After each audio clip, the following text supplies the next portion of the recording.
Welcome friends, summer defence education 11 में आपका स्वागत है दोस्तों।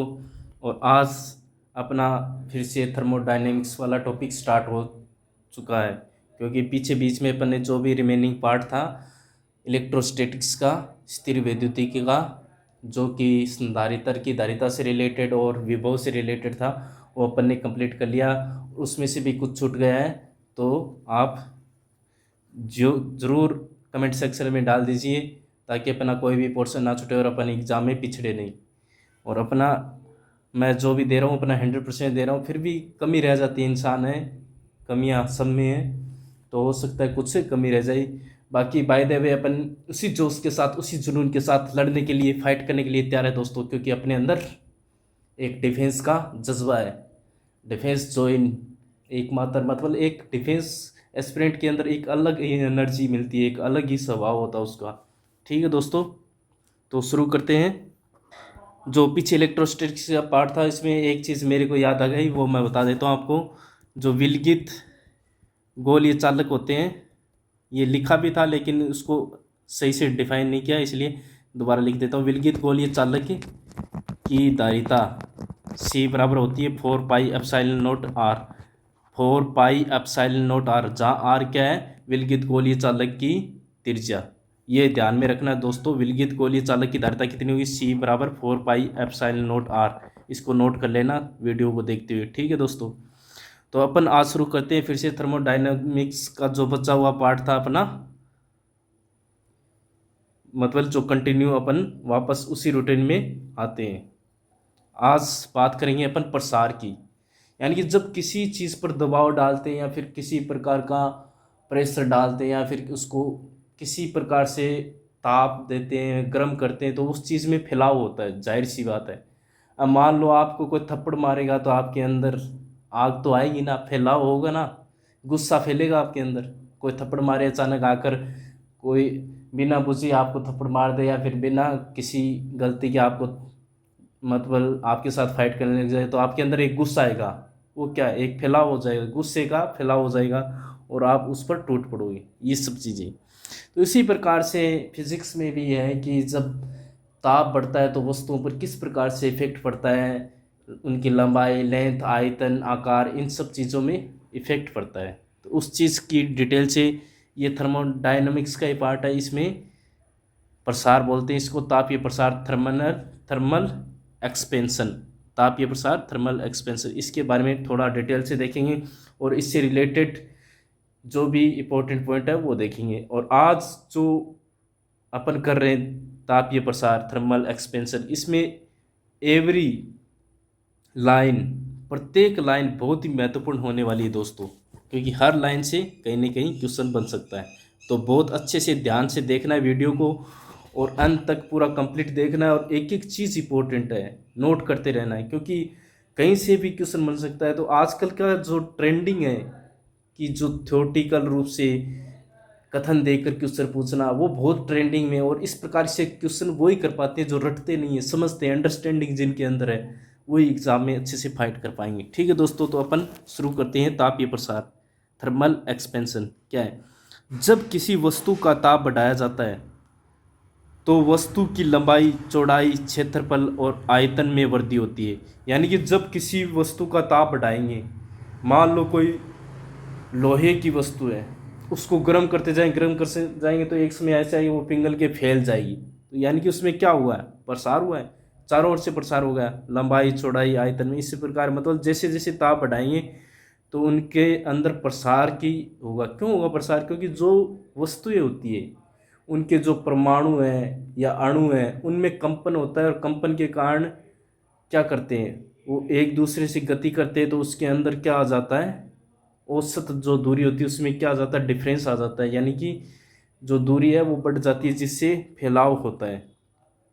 ठीक है दोस्तों, जैसे मान लो भट्टियों में चद्दरें बनती हैं, या अपने लोहे की चद्दरें बनती है, तो उसमें क्या होता है, उनको ताप से ही तो बनती है, ऐसा तो है नहीं कि उनको ठंडा करके बनाया जाता है। कहीं देखा है कि लोहे की फैक्ट्री के अंदर चद्दर बन रही है, उसको ठंडा करके चद्दर बना रहे हैं, नहीं ना, क्योंकि उसको गर्म करना पड़ता है बहुत ज़्यादा, फिर उसको एक पतली परत में डाला जाता है, आसानी से वो फैल जाती है और अपने पास जो विभिन्न प्रकार की चादर आती हैं लोहे की, उनका अलग अलग इस्तेमाल होता है, जगह जगह एल्यूमिनियम की भी आती है, बहुत मतलब विभिन्न प्रकार की सब धातुओं की चादरें बन सकती हैं। तो इस प्रकार से तापीय प्रसार बहुत इंपॉर्टेंट टॉपिक है थर्मोडायनेमिक्स का, और दैनिक जीवन से रिलेटेड भी है, तो इंटरेस्टिंग भी है और इम्पोर्टेंट भी है। तो अब इसमें क्या होगा, मान लो कोई राशि है, चाहे लंबाई हो, चौड़ाई हो, क्षेत्रफल हो, ये कितना परिवर्तित हुआ x2, बाद में कितनी बची या बाद में कितना रहा, कितना क्षेत्रफल परिवर्तन हुआ, मतलब टोटल कितना बचा, ये कितना था, शुरुआत में कितना था और अंत में कितना हुआ। ये अंतिम स्थिति x2, ये प्रारंभिक स्थिति है जब प्रारंभ में कितना है। और इसका क्या 1 प्लस के T2 माइनस T1, T2 क्या है प्रारंभिक तापमान T1, और T2 जो ताप बढ़ाया है, और उन दोनों का डिफरेंस आ गया। और के यहाँ पे बहुत इंपॉर्टेंट है, के एक ताप गुणांक है जो केवल पदार्थ की प्रकृति पर निर्भर करता है, केवल पदार्थ की प्रकृति, इसके अलावा इस पर किसी चीज़ पे डिपेंड नहीं करता। और इसका मात्रक सदैव डिग्री सेंटीग्रेड इनवर्स या फिर केल्विन इनवर्स होता है, बस इतना ध्यान में रखना है। के एक ताप गुणांक है और इसका मात्रक डिग्री सेंटीग्रेड इनवर्स या केल्विन इनवर्स होता है, ये बस ध्यान में रखना है, बहुत इंपॉर्टेंट है दोस्तों। अब बात करेंगे 1 नंबर रैखिक प्रसार। 3 प्रकार के प्रसार हैं, रैखिक, उसके बाद पृष्ठीय, उसके बाद आयतन। तीनों प्रसारों के बारे में देखेंगे और फिर इनके बीच में जो उनके गुणांक हैं, रैखिक प्रसार गुणांक, आयतन प्रसार गुणांक, उनके बीच में जो संबंध आएगा वो भी बहुत इंपॉर्टेंट है। और उसके बाद कुछ इम्पोर्टेंट फैक्ट है वो भी देख लेंगे। थोड़ा लंबा ले रहे हैं क्लास को क्योंकि अपन को जल्द से जल्द कोर्स को कवर करना है अच्छे से, और फिर उसके बाद क्वेश्चन सीरीज भी चलेगी अपनी कंटिन्यू। ठीक है दोस्तों, तो रैखिक प्रसार के बारे में देखते हैं। लीनियर एक्सपेंशन, जब किसी तार या ठोस वस्तु का ताप बढ़ाया जाता है, यानी जब कोई तार और या ठोस वस्तु है उसका उसका ताप बढ़ाया जाएगा तो उसकी लंबाई में होने वाली वृद्धि को ही रेखीय प्रसार कहते हैं। यानी कि जब अपन तार को गर्म करेंगे बहुत ज़्यादा, जब तार को गर्म करेंगे तो वो तार क्या हो जाएगा, उसमें वृद्धि हो जाएगी। जैसे देखा नहीं आपने, जैसे अपने बिजली वाले खंभों पे तार लगे होते हैं तो गर्मियों में उनमें क्या आ जाती है, एक स्लोप आ जाती है। अपने आसपास जितने भी बिजली के खंभे लगे हैं उनके बीच में जो तार लगे हुए हैं तो उनमें आप देखना, ऑब्जर्वेशन करना, गर्मियों में और सर्दियों में। गर्मियों में आप देखोगे कि उनके अंदर एक स्लोप हो जाती है, मतलब थोड़े से इस प्रकार से एक स्लोप के रूप में होते हैं, और सर्दियों में एकदम स्ट्रेट बन जाते हैं। क्योंकि सर्दियों में तो क्या सिकुड़ जाते हैं तो लंबाई कम हो जाती है, ठंड की जैसे तापमान गिरेगा, और जब तापमान में वृद्धि होगी गर्मियों में तो वो दूरी बढ़ जाएगी। हालांकि दोनों खंभों के बीच तो दूरी सेम है, तो वो क्या करेंगे, ऐसे लटक जाएंगे, तो वो दूरी इस प्रकार से बढ़ के दूरी बढ़ने से वो इस प्रकार से लटक जाएंगे। ये बस ये दैनिक जीवन से जुड़ी चीज़ें हैं, ऐसे ही क्वेश्चन बनते हैं कंपटीशन में। ये जो तार के खंभे हैं इनके बीच में गर्मियों में लटके हुए क्यों होते हैं, ये सब बस अपन को ये इस टॉपिक से एक भी पॉइंट नहीं छोड़ना है, बहुत इंपॉर्टेंट है। इसे अनुदैर्ध्य प्रसार भी कहते हैं क्योंकि ये लंबाई में से रिलेटेड है। इसलिए ठोस को गर्म करने पर उसके परमाणु अधिक तेजी से कंपन करते हैं। जब भी किसी ठोस वस्तु को गर्म करेंगे तो उसके परमाणु अधिक तेजी से कंपन करेंगे, और कंपन करने से उनके बीच की औसत दूरी बढ़ जाती है, जिससे जब औसत दूरी बढ़ेगी परमाणुओं के बीच में तो ठोस वस्तु की लंबाई में भी वृद्धि होती है। और यही कारण है कि अपने रेल लाइनें देखी होगी, जब उनके बीच में कहीं कहीं क्या जगह छोड़ी जाती है, गैप छोड़ा जाता है। यार्ड जो रेलवे जहाँ स्टेशन होते हैं वहाँ पर जगह गैप छोड़ा जाता है। वो क्यों छोड़ा जाता है, ताकि गर्मियों में जब रेल बढ़े तो वो गैप कवर कर ले, रेल इधर उधर डिस्टर्ब ना। ठीक है दोस्तों, तो अब इसका रेखीय प्रसार है, उसका जो फार्मूला है वो क्या होगा, मतलब अंत में तापमान वृद्धि के बाद जो L2 अंतिम लंबाई कितनी हो जाएगी उसकी। ठीक है, L1 ये प्रारंभिक लंबाई है मान लो, और ये L2 जो बाद वाली है ये कितना परिवर्तन हुआ, मतलब कितनी वृद्धि के साथ कितना हुआ, टोटल कितनी बन जाएगी L2 लास्ट में तापमान वृद्धि के बाद। वो क्या आएगी, L2 बराबर L1 गुणा कोष्टक बड़ा कोष्टक 1 प्लस अल्फ़ा छोटा कोष्टक T2 माइनस T1। ये ताप का परिवर्तन हो गया, ताप में परिवर्तन हो गया। जो अल्फ़ा है ये क्या है, रैखिक प्रसार गुणांक, इसका मात्रक क्या होगा, वही डिग्री सेंटीग्रेड इनवर्स या केल्विन इनवर्स। ये ध्यान में रखना, इसमें कोई अंतर नहीं होगा। ठीक है दोस्तों, और ये इम्पोर्टेंट फार्मूला है, इससे अगर न्यूमेरिकल का छोटा मोटा क्वेश्चन आता है तो अपन कर सकते हैं। ताप का डिफरेंस दे रखा होगा अगले ने, या फिर रेखीय प्रसार गुणांक का मान दे रखा होगा। ज़्यादातर चांसेस यही रहते हैं कि वो रेखीय प्रसार गुणांक का ही मान पूछता है।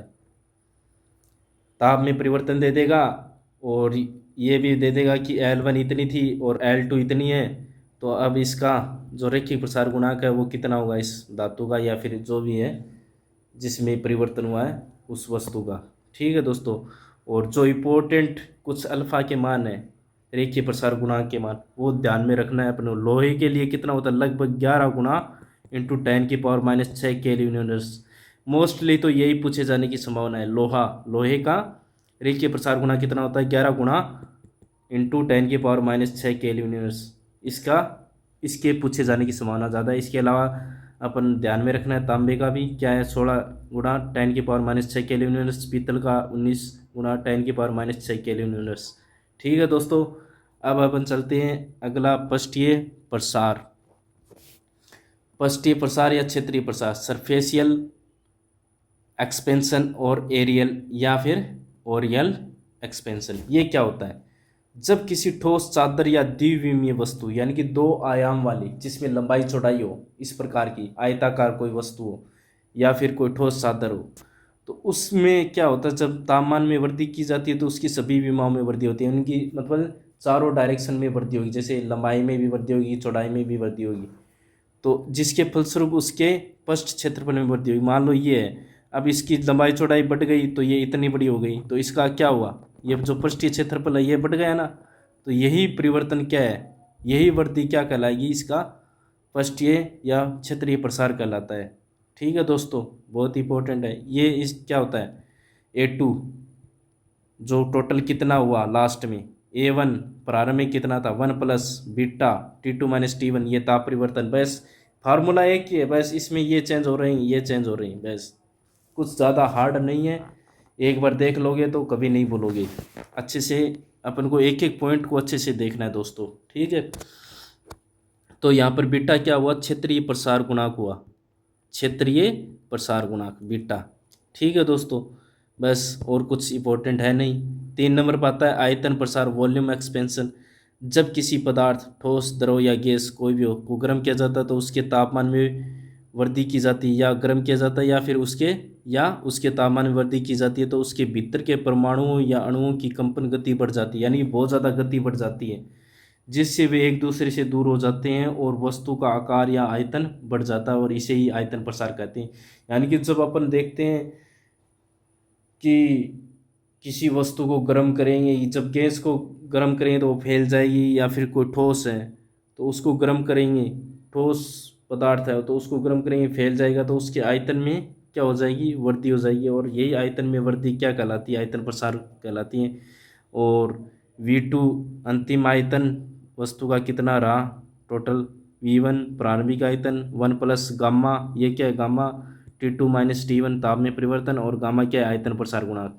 ठीक है दोस्तों, और अब जो नेक्स्ट पॉइंट है बहुत ही इंपॉर्टेंट है, नोट करने वाला है, अल्फा बीटा गामा में संबंध। ये डायरेक्ट पूछा जा सकता है मोस्टली, वरना न्यूमेरिकल में पूछे जाएगा तो क्या होगा, अगर अल्फा गुणांक का मान किसी वस्तु के लिए इतना है, यानी किसी धातु के लिए अल्फा का गुणांक, मान लो लोहे के लिए पूछ ले 11 गुना इंटू 10⁻⁻19 केल्विन यूनिवर्स है, तो इसके लिए बीटा का मान कितना होगा, बीटा क्या है, क्षेत्रीय प्रसार गुणांक, तो बीटा क्या होगा, इसका 2 गुना हो जाएगा, अल्फा का 2 गुना हो जाएगा, यही तो होगा ना। अल्फा 1 है तो बीटा 2, गामा 3।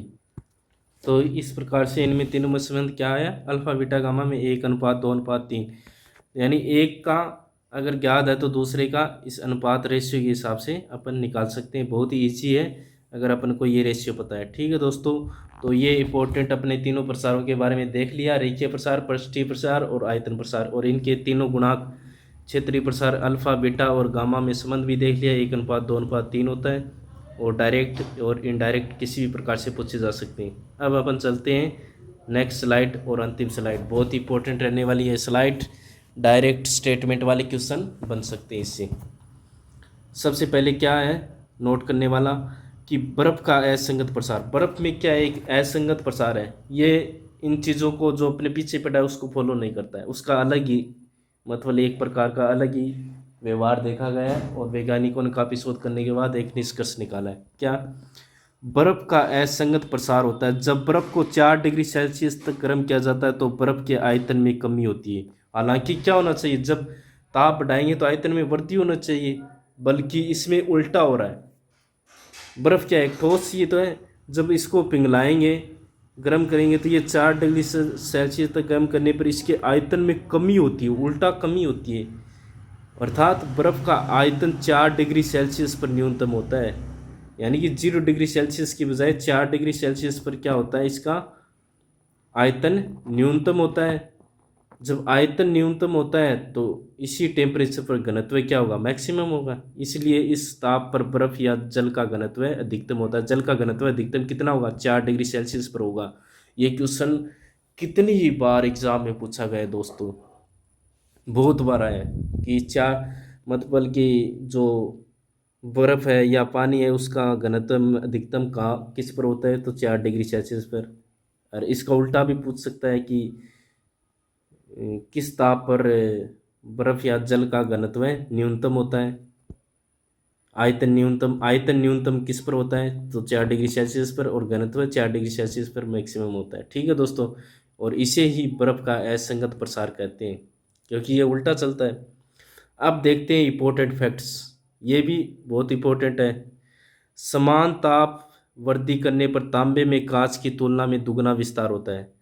अब ये मत सोचना कि तांबा यार बहुत ज़्यादा ठोस होता है, मजबूत होता है, और कांच कम मजबूत होता है, उसके बावजूद भी तांबे में क्या होता है, प्रसार ज़्यादा होता है। लेकिन ऐसा ही है दोस्तों, क्योंकि इसका जो गुणांक है, प्रसार गुणांक या चाहिए आयतन प्रसार गुणांक है, जो भी है वो क्या है, ताप गुणांक है, वो उसका मान ज़्यादा होता होगा, इसी वजह से इसमें वृद्धि ज़्यादा होती है। इसलिए समान ताप वृद्धि करने पर तांबे में कांच की तुलना में दुगना विस्तार होता है। इसके अलावा तो और कोई रीजन हो ही नहीं सकता, क्योंकि ताप गुणांक ही तो एक फैक्टर है जो कि केवल पदार्थ की प्रकृति पर निर्भर करता है। और यहाँ पर तापमान दे ही दिया कि समान ताप वृद्धि है, तो फिर ताप गुणांक पर ही निर्भर करेगा, यानी कि ताप गुणांक तांबे का ज़्यादा है, इसीलिए कांच की तुलना में वह दुगना विस्तार करेगा तापमान वृद्धि करने पर।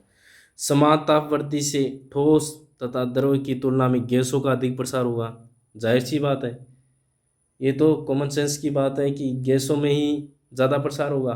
गैस इजीली कितनी फैल जाती है, अगर आप मान लो परफ्यूम छिड़कते हो कपड़ों में या फिर बॉडी में, तो अपने रूम में छिड़कते हो, और कितने मतलब अपने आसपास के एरिया में कहाँ तक फैल जाती है, मतलब 2 सेकंड 5 मिनट 1 मिनट में ही कितनी दूर तक फैल जाती है। ये क्या है, उसका प्रसार ही तो है, क्योंकि उसको टेम्परेचर मिला।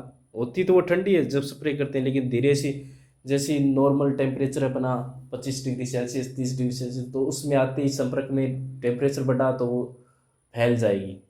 इसीलिए क्या इजीली गैसों में अधिक प्रसार होता है ठोस और द्रव की तुलना में। अगला इंपॉर्टेंट फैक्ट, तालाबों या झीलों का शीर्ष सबसे पहले जमता है। जो तालाब या झील होते हैं, जो उसकी ऊपरी परत है वो सबसे पहले जमती है। जैसे जैसे झील 4 डिग्री सेल्सियस तक ठंडी होती है तो पृष्ठ के समीप जल का घनत्व अधिक होता है।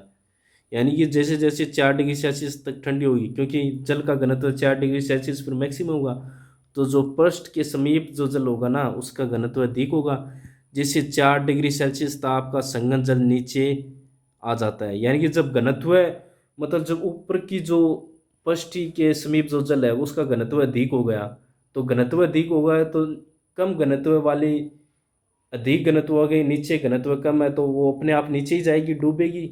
जब मान लो अपन पानी में तैर रही है कोई वस्तु, कब तैरेगी, जब घनत्व कम होगा पानी की अपेक्षा। जब ऊपर की वस्तु का घनत्व अधिक हो गया तो नीचे घनत्व कम है तो वो नीचे जाएगा, तो 4 डिग्री सेल्सियस वाला संघन जल कहाँ चला जाएगा, नीचे चला जाएगा। और जो विरल नीचे का जल है जिसका घनत्व कम है वो ऊपर उठ जाएगा। और झील के ऊपर तापमान और कम होने पर, अब 4 डिग्री सेल्सियस हो गया, अब इससे और कम होने पर तापमान क्या होगा, सतह का पानी जम जाता है।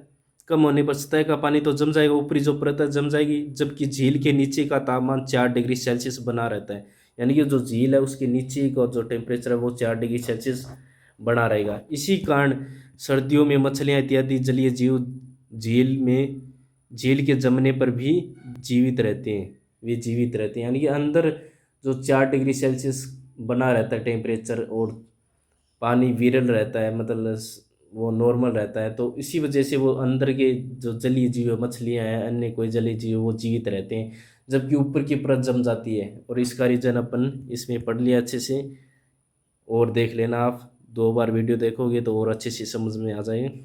रेल की पटरियों के बीच जगह छोड़ी जाती है क्योंकि गर्मियों में तापमान बढ़ने से उनकी लंबाई में वृद्धि हो जाती है, ये अपने देख लिया, क्योंकि रेखीय प्रसार हो जाता है। सर्दियों में पानी की पाइप टूट जाती है, ये भी बहुत इंपॉर्टेंट एग्जाम्पल है, क्योंकि उनके अंदर पानी जमने के कारण फैल जाता है। क्योंकि जब पानी जमेगा तो वो क्या करेगा, फैलेगा। फैलेगा मतलब उसके आयतन में वृद्धि हुई। पानी जब, मतलब ये पानी है नॉर्मल बह रहा है, लेकिन जैसे ही उसमें मतलब पानी सर्दियों में जमेगा तो वो फैल जाएगा, प्रसार हो जाएगा उसमें, और फैलने से क्या हो जाएगा, पहले तो मतलब पानी नॉर्मल है, उसी फ्लो में पूरा बह रहा है, जब फैलेगा तो ये पाइप को ही तो तोड़ेगा, फैलने के बाद जगह तो चाहिए इसको कहीं ना कहीं, तो इसीलिए जो प्लास्टिक के पाइप है वो वगैरह वो टूट जाते हैं। ठीक है दोस्तों, आज की ये क्लास बहुत इंपॉर्टेंट थी, एक एक पॉइंट यहाँ पर इम्पोर्टेंट था, और इसी के मद्देनज़र आपको इस क्लास को बहुत अच्छे से देखना है, क्योंकि एग्ज़ाम में बहुत सारे क्वेश्चन इससे बन सकते हैं। कंपटीशन एग्ज़ाम में चाहे अपने यूपीएससी, सीडीएस, एसएससी, जो भी एयरफोर्स नेवी अपना एग्ज़ाम है, डिफेंस के, एनडीए, सीडीएस, सब में बहुत इंपॉर्टेंट रोल है इस वीडियो का, क्योंकि ये वीडियो बहुत ही इंपॉर्टेंट रहने वाला है। और आज अपने थर्मोडायनेमिक्स में फिर से वापसी की है, और कंटिन्यू चलते रहेंगे। फिर भी कुछ कमियां हैं, पीछे कुछ छूट गया तो आप अपन कमेंट सेक्शन में डाल सकते हो दोस्तों। और बहुत ही अच्छा महसूस कर रहे होंगे आप भी, और मैं भी, क्योंकि अपना जो टारगेट है बेसिक मजबूत करने का, वो एक अच्छे ट्रैक पर दौड़ रहा है, और एक दिन अपन ज़रूर एक अच्छी पकड़ बना लेंगे इस सब्जेक्ट पर, और किसी भी कंपटीशन में अपन इजीली फाइट कर देंगे। ठीक है दोस्तों, मिलते हैं फिर नेक्स्ट वीडियो में, तब तक के लिए नमस्कार, जय हिंद, जय भारत दोस्तों।